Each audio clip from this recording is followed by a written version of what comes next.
Good morning, good afternoon, good evening to everyone who is watching this webinar. Today we have Dr. Guru Raj Deshpande joining us from Boston for an exclusive interview, which is part of the PanIIT USA virtual webinar series. Welcome, Desh.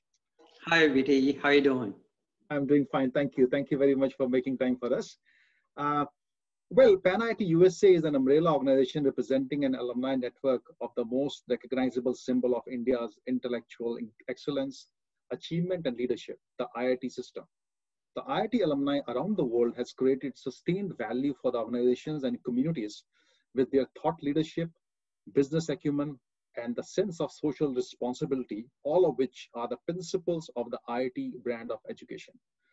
Dr. Deshpande is a trustee of the Deshpande Foundation along with his wife Jashiri.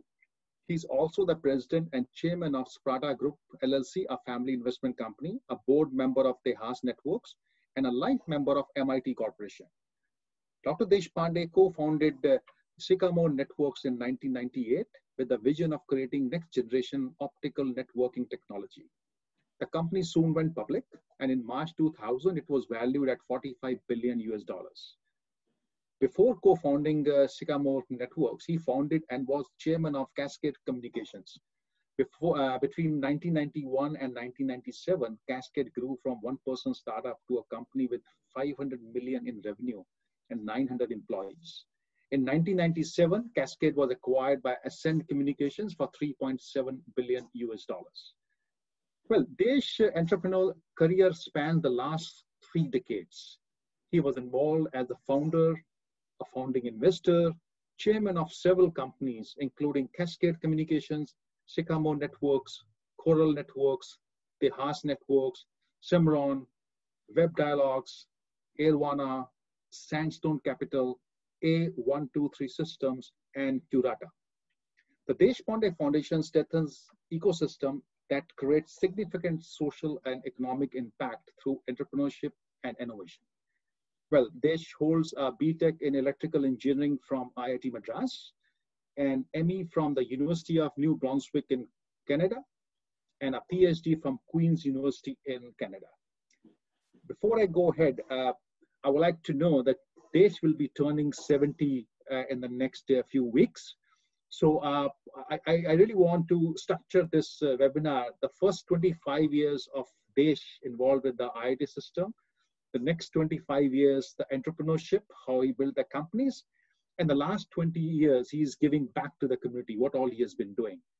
And finally, Desh co-chaired the National Council to support President Obama's innovation and entrepreneurship strategy from 2010 to 2015. Once again, thank you, Desh, for joining us today. Thank you, Witty. So this is what happens when you get old. Resume gets longer and longer, you know? You look too young to be 70. No, I feel 25, so. Yeah. So Desh, could you please share your journey from IIT Madras to Boston, US? In what ways did your time at IIT Madras prepare you for your leadership roles? And how has the broader IIT network helped you in your career? Yeah. I think what I found in life is it's all about benchmarking. If you know what's possible, it's pretty easy to get there. And so for me, the biggest thing about IIT was, my dad was a middle class, he was a government officer, he was a labor commissioner. So I grew up in a family where a lot of love, a lot of affection, a lot of education, but a very, very protective family. You don't really get exposed to too many things. In fact, before I went to IIT, I don't know if I knew anybody who even smoked a cigarette, right? So it's a very sort of a contained, comfortable zone. You live a certain way. It's a very good lifestyle. It's a very loving environment, but that's your world. Your world is very small. Also, I went to schools and my father would get transferred. So I did my 5th, 6th, 7th, 8th grade in a little village. I studied in Kannada medium. So, English wasn't what I studied. And so suddenly coming to IIT was like a big ocean. Suddenly you get exposed to so many different people from, those days we used to have people from Ceylon and Malaysia and so on. And just meeting people from North India, South India, all over the place. It's just an eye opener. It suddenly gets exposed to you to, and different people, IITians were skilled at different things. And so I think that just that broad exposure. So anybody who spends time in the campus should make sure that they actually understand the opportunity that they have to get exposed to that excellence. I think most of us, when we're going through life, we just grow up criticizing and commenting and everything else, but don't see the strength in people. But fortunately, I could see that. I could see the different capabilities in different people. So not all of us are made the same way. We all have different capabilities. But your ability to identify and appreciate the capability of others is very important if you want to build an organization. And so the biggest thing IIT added to my career was confidence. You sort of felt like, hey, you could go and do anything. And then I got a scholarship to go to Canada in 1973. And so I came to Canada and then did my master's. And then my professor wanted to go on a sabbatical. So he said, why don't you teach for a year? So I taught for a year. And then I thought I was going to be a professor because I got voted as a very good professor and so on. And so, but you cannot be a professor without a PhD. So I did a PhD. But then things changed. And then I did not become a professor or researcher. I got more into business. Great, excellent, great story. So from academia to the businessman, well, that's fantastic. So Desh, what was the one aha moment for you when you started Cascade Communication, and before you took the entrepreneurial plunge? How did you personally evaluate the risk of this decision? Yeah, so let me point out two things. Number one, IITians are exposed to lots of things, lots of possibilities. In fact, that's true with anybody. And so in my case, at least, it wasn't like when I was born, when I was at IIT, I had all these big dreams. I want to do this, I want to do that and everything else, and then did it. In my case, it was mostly doors opening to places which I didn't even know existed, right? I mean, coming to IIT was a big thing. Coming to Canada was a big thing.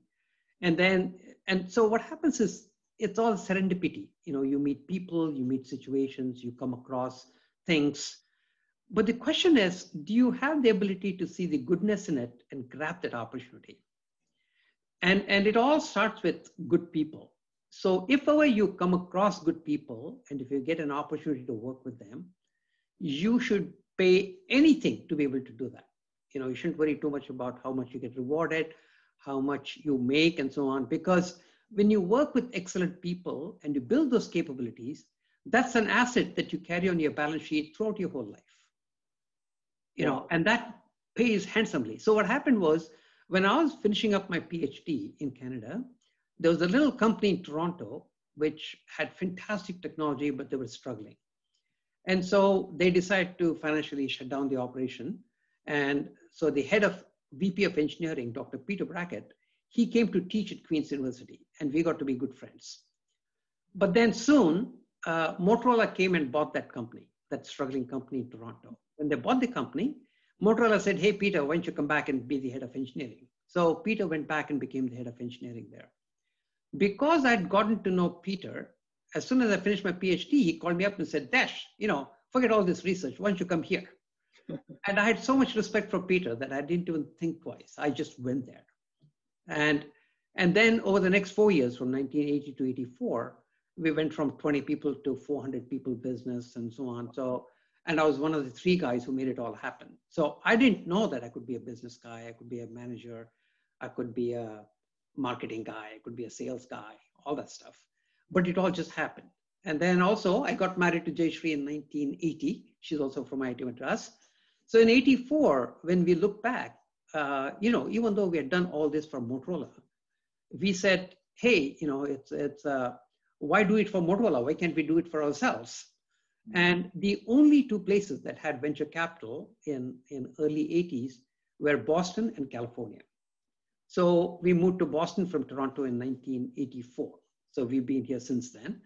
And And then, it took 3 years to get the green card and everything else. It was pretty, naive for a young couple to move into a whole new city and say, I'm going to do a company. Particularly in those days where all of Massachusetts maybe had about 5 or 6 entrepreneurs, right? Like Digital Equipment Corporation, Ken Olson, DG. There were a lot of mini computer companies here, which were founded by these entrepreneurs, but maybe a half a dozen altogether. And so we actually came from Toronto to Boston to actually start a company.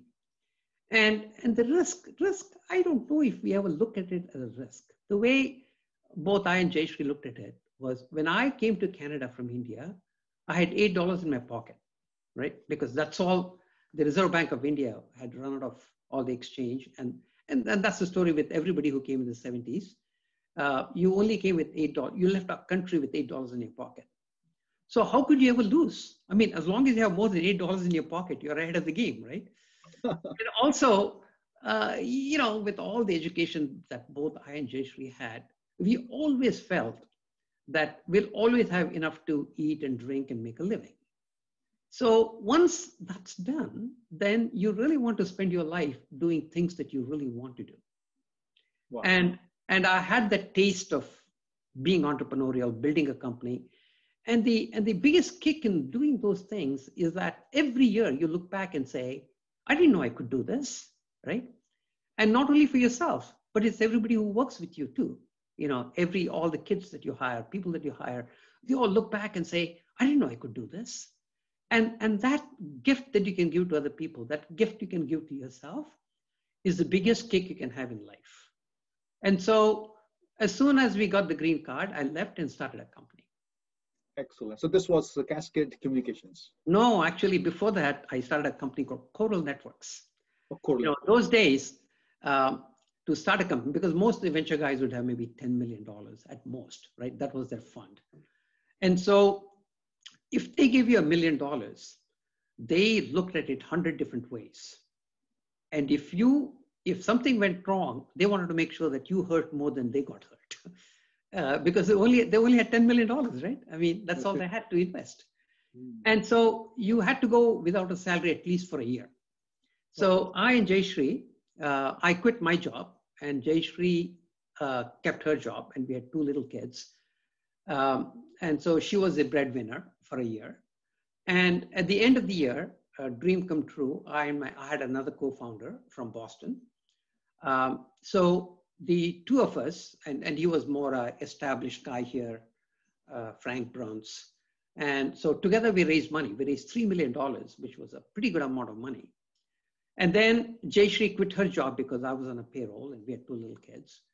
But about 4 months into it, unfortunately, I and my partner had a difference of opinion. And I decided to leave. I still remember driving on a highway, stopping at a gas station, calling up Jayshree and saying, Jayshree, I think I'm going to resign today. And she said, if that's the right thing to do, you should do it. And in a little startup, when you resign, it's not like you get a severance or you get anything like that. And it turned out to be that was one of the best moves that I made. So that was another big lesson. The big lesson is, in every time you're in a situation, there are things that are under your control, there are things that are not under your control. If there are things that are under your control, then you work hard, you do everything that you possibly can to make it all happen. But if you're in a situation that you don't agree with, where things are not under your control, you have to have enough guts just to quit, just to leave. And because it's an opportunity cost to just hang in there. And because what happened was I and my partner had a difference of opinion. And he was more senior than me. And so the board would have gone with him because they didn't know who this Desh was, an Indian guy. Those days, we were all like, we're not known to be entrepreneurs or CEOs and so on. And so I didn't want to be in a position where I was sitting in the company and saying, I told you so, right? Because who knows who's right and who's wrong? All I know is that I don't agree with him. And so even if he's right, his chances of being successful actually go down if I hang around there. and it's not fun for me. So I just said, and he was more than happy to see me go because we weren't agreeing on the strategy. And so that turned out to be one of the best things. I didn't know what to do. And that was not easy because we had bought a home. You know, she didn't have a salary. I didn't have a salary. We were pretty close to defaulting on the mortgage and all that kind of stuff. But fortunately, within about 5-6 months, I got seed funding to get Cascade started, and that one worked out. So excellent. A very interesting, inspiring story, how you took that risk and plunge into it. So, well, you know, I think when you're going through life, it sounds a lot more risky when I tell this story now. It didn't appear that way to me then. You know, I was still going through it, being very thankful for the opportunity to be able to do that. You know, in fact, I remember those days, it wasn't very common for men to sort of look after children and all that kind of stuff, right? So Jayshree was working and I would be the one going and picking up our kids from school and kindergarten and all that kind of stuff. And it would be only other mothers. And once in a while when Jayshree would go to pick them up, they would be so, they would have so much pity for her. They would say, hey, you know, you have a husband who doesn't even put bread on the table. And, you know, like, I mean, and all my other IIT colleagues, you know, I mean, they were all like, if I'd stuck in Motorola, I would have been a senior officer and all that kind of stuff, right? I mean, so all my other IIT colleagues were doing pretty good. I mean, they had good jobs, they were making good money, they were driving good cars and everything else. We were living in a small little house, you know, driving an old beat up Toyota Corolla, but it didn't feel like a sacrifice. You know, it felt like this is what I want to do.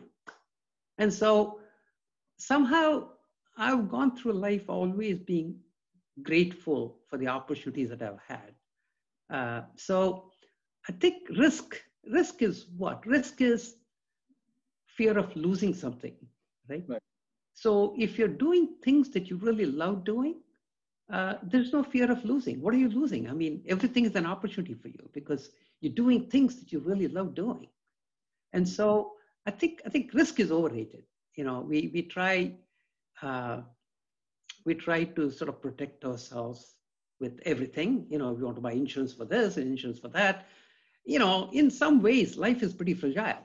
I mean, you could get killed crossing the road tomorrow, right? And so I think you have to put everything in its context. I agree. And otherwise, you get stuck in a golden cage. I got it. No, I think this is a thought process or how you are wired and how you think that this is not a risk for you. So everybody doesn't think that the way you are thinking, Desh. But again, so share with us like how you grow personally as you led the Cascade Communication from a one-person startup to a publicly traded company. Well, you know, I think the vision was right. The vision was, you know, and all these things, what happens is in hindsight, they look very obvious, but they're not obvious when you get started, right? So the vision for Cascade was every computer will get connected to every other computer in the world, just like every phone is connected to every other phone in the world, right? So and before Cascade, I used to be in the data communication business. And what we used to do was first it was connecting within a company. Like Ford Motor Company would have their own network to make their company more productive. Then slowly they started working on connecting all their partners, the vendors and everything else. So that would be like a private network that Ford would use to connect all their supply chain vendors and everything else. Now, when I looked at the history of phones were the same way. You know, in early 1920s and so on, phones were primarily used by companies to connect their branches. And then slowly it was their partners. And then, but by 80s, there was no phone in the world that couldn't talk to every other phone in the world, right? So I said, every computer somehow has to get connected to every other computer in the world. But for that to happen, the network has to be a public network. And secondly, that public network has to be built on a switch that's capable of switching computer data as opposed to a phone call. So the opportunity for Cascade was building these data switches, computer switches for a public network, right? And so that was a little far-fetched. And so a lot of the venture guys would not believe in it and everything else. But fortunately, what happened was that the internet came along. And then internet essentially is connecting everybody to everybody else. So you have to build public networks. You cannot be a private network, right? And so by the time 97, we sold the company, we used to carry 80% of the internet traffic on the backbone. So, so I think it's a little bit of luck, a lot of good execution, a lot of ability to pull in a lot of great people. And once you have team, and that experience that I had in Toronto helped a lot in terms of recruiting and really coming together and doing things. So that's great, excellent.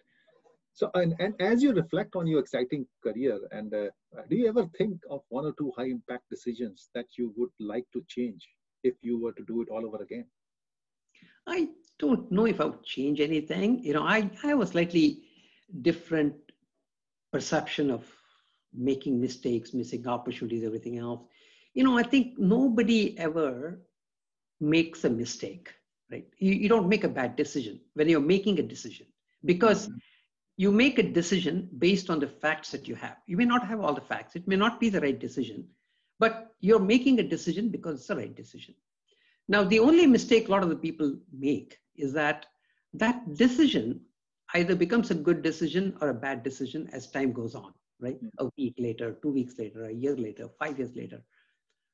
The biggest mistake that you can make is not to correct that mistake, not to. So in fact, that's a trick that I learned a long time ago. And in fact, that's how you build value in organizations, in companies, and it doesn't matter what you do. You know, particularly if you're in a fast growth, high paced environment, you make, let's say, 5 decisions a week. You get 3 wrong, 2 right. Now, as you go along, a lot of the people let the ego get in the way. And then, so it takes a long time for them to admit that something was wrong, right? If you get a good handle on your own ego, then you have people working with you and so on who are very open to tell you when something is wrong. And if you know something is wrong, your ability to cut off investment from that wrong decision and nurture the good decisions is what brings value. So you can't build a good company, a good organization by saying, I'm only going to make good decisions. Yeah, true. That's right. But I think, so I feel pretty good that I don't know if, when I came to know that some decision was not the right decision, that I stuck with it and fought for it forever. You know, I think I've been pretty humble, and that humility, I think, really, really becomes your real asset. Excellent. Fantastic. Now, again, the current environment, like you have started category defining companies and continue to support founders across the globe through your foundation. We all know. And now, how do you compare the opportunities available to founders to start a company today versus when you started your first company? Must be a big difference. Yeah. You know, I think it was like a one-off. You know, like starting companies in the 80s, it was considered like taking a big gamble. May work, may not work, you know, whatever. But now, entrepreneurship is a career, right? And the whole ecosystem is built now. You know, there is ways to nurture things and everything else. And if something goes wrong, as long as it goes wrong because of some external factor, you're considered a more valuable warrior. And therefore, you're more likely to get funded even more. So entrepreneurship has now become a career. And it doesn't matter, even if you're not the entrepreneurs who starts a company, you have to be entrepreneurial. You know, whenever the world changes fast, world is going to change. And when it changes, each one of us have only 2 options. Either we grudgingly accept the change or we lead the change. And all businesses, all institutions are all about leading that change. So for every entrepreneur who starts something new, you need tens and hundreds of people who are entrepreneurial to actually join that effort and grow it. In fact, I think most of the growth is going to be in smaller organizations. So there's going to be maybe 10% job makers and the other people will be joining them. But the people who join them are not any less entrepreneurial than the people who start these things. So in the new world, everybody has to be entrepreneurial. What does entrepreneurial mean? Entrepreneurial means that you fall in love with a problem, a passion.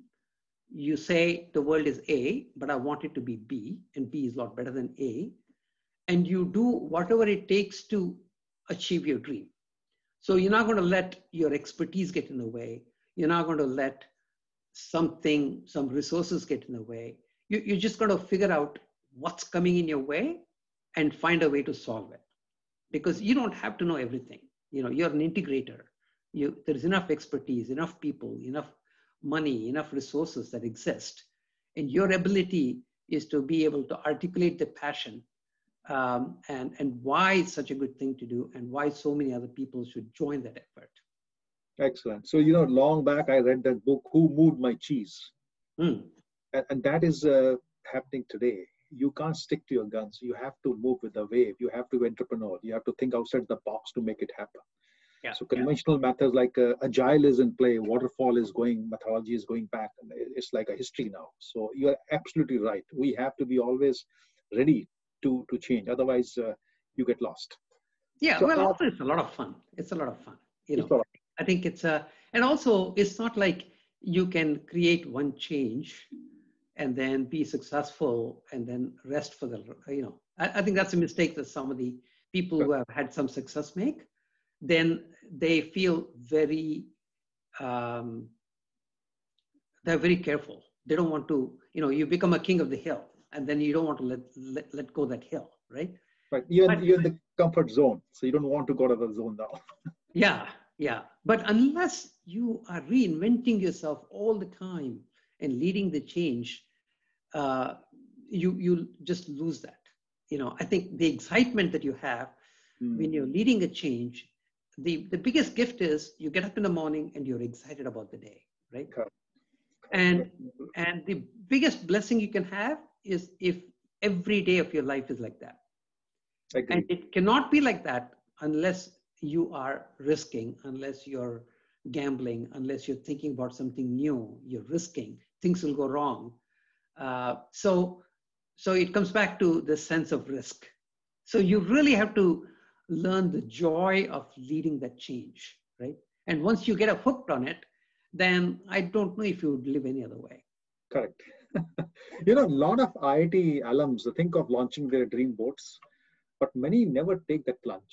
So when do you think, when is the right time for a person to start a company? And a follow-on question is, what are the good reasons one should not start a company? Well, a good time to start a company is today, right? Anytime, it doesn't matter, good times, bad times, because it's a journey. It's a journey that you start.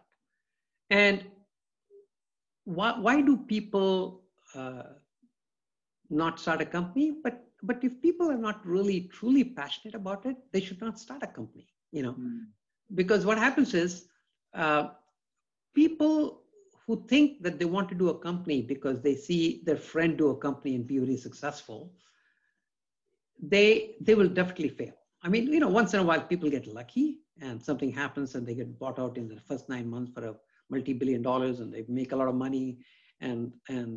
But even those people, I find that they are compensated, they're rewarded for something they didn't do. And then that gets to their head and that's the end of their life. Actually, they become very miserable because they're not really earned that what they got, right? So it's a long journey. In most of the cases, in most of the time, it's a lot tougher and harder than what most of the people think. Yeah. And unless you truly enjoy it, you're going to feel like you're sacrificing all the time. And as soon as you feel like you're sacrificing, the game is over. You're not going to be able to sustain that energy and conviction and perseverance that you need to actually get through the journey. So, people who go through very good education, IIT, everything else, particularly these days, they get, huge salaries. You get a job with a huge salary that's unbelievable. And for you to walk away from that and say, I'm going to give it all up and do a startup. It's a hard thing for them to do. And they should not do it if it doesn't come naturally to them. If they feel like they're sacrificing, it's a wrong journey to start. Because once they get that thing going, there's nothing but trouble. It takes more money, it takes more effort, more trouble, it takes longer. There's only bad news once you start. Yeah. And so any one of those bad news is enough to set you back. In fact, even the other people who are with you, your family, your friends, everybody else, most of the time you go to them and say, I'm trying to do this, should I do it? They'll say, no, don't do it. Not because they want to discourage you, because they love you, because they say, you have such a nice, comfortable life. I mean, you're an IIT graduate. You're so valuable. You could live a nice life. Why do you want to do this? And so what happens is when something goes wrong, each one of them will come back to you and say, I told you, right? And so in spite of all of that, if you have to keep going, it's something that you want to do. So you should not try to do a startup or any venture, anything in life, just because you want to keep up with the Joneses. You want to do it because that's what you want to do. Got it. So, Desh, what is your advice to tech founders in India who dream of building global product companies? And do you have any word for the advice for the current IIT students? Well, I think IIT students in India are doing amazing things now, right? I mean, the 30, 40 years ago, when I used to, do companies here and went to India, to Bangalore, Delhi, Bombay, and spoke to Thai groups and entrepreneurs and so on, they'd all be so jealous. They would say, hey, tell me more. I understand you have venture capital, you have this, you have that, all that kind of stuff. Now, actually, it's the other way around. When you go and talk to people here, they say, tell me what's going on in Beijing. Tell me what's going on in Bangalore. Because there's more entrepreneurial opportunities in India than anywhere else, right? When does an entrepreneurial opportunity start? It starts when you see a problem, when you have all the resources, the friction is reduced because you don't get stuck because of either money or talent or market and so on. So I think it's a fantastic opportunity in India, and people are already doing it. I mean, and this is not just the people in metros. I'm seeing the entrepreneurial energy in India all the way from big cities to, we do a lot of work. I have a 100,000 square foot incubator in a tier 2 city. And it's amazing to see the entrepreneurial energy now in India. And I think people are doing it, and they just need to, perform to a higher level, scale it, and become role models. Right. So as when we started, I told you the last 20 years, you have been involved with giving back. You have spent majority of the last, of course, couple of decades giving back to the society. So in what ways can IIT alums give back and make an impact? Well, number one, they should start thinking about it right after they graduate from IIT, right? All the IITians, we all are very fortunate. The government, the country, the taxpayers have spent a lot of money educating us. And so even the IITs, even though they're all very good, they still have a long way to go. So we all need to make sure that we give back to IITs themselves. And so it's very important that we give them intellectually, we give them with our resources and so on, so that they can do even better. And because, you don't really see IITs still in the top 50 universities in the world, right? They're getting there, but we need to help them get there. But also, there's a lot of people, you see a lot of suffering, you see a lot of people who are not doing well, particularly with the pace at which technology is moving now. There's going to be people who are automating, people Right. who are being automated. And all the IITians belong to the category of people who are automating. And so you don't want to create two different worlds. You want to create a world where everybody has an opportunity to do whatever they can. Not everybody has to do something fantastic, something big, but everybody should have an opportunity to accomplish their full potential. And so the process of giving back starts from there. So everybody has to say, I can give 1 hour a week, 10 hours a week, my whole life, whatever they can give, or $1, $10, a million, whatever they think they can give. And you start doing that right today, because it's a long learning process. It's not something that you can say, I'll just focus on my business, be successful, and someday when I got it all made, I'll write a big check and I'll save the world. It doesn't happen that way. I think IITians have a lot more to give than just money. You know, they're talented, they have confidence, they've seen how educational institution can make a big difference in the lives of people, in their own lives. And so they should have a broader context. And once they have that broader context and start engaging, it'll also help their own career, because now they become better communicators. They can, they embrace diversity. They're open to more ideas. So I think it's just a question of personal growth. Excellent. Oh, thank you, Desh. And last but not least, is there anything else that you wish I would have asked today? No, I think it's very nice that you're doing all these things and connecting back to the IITians.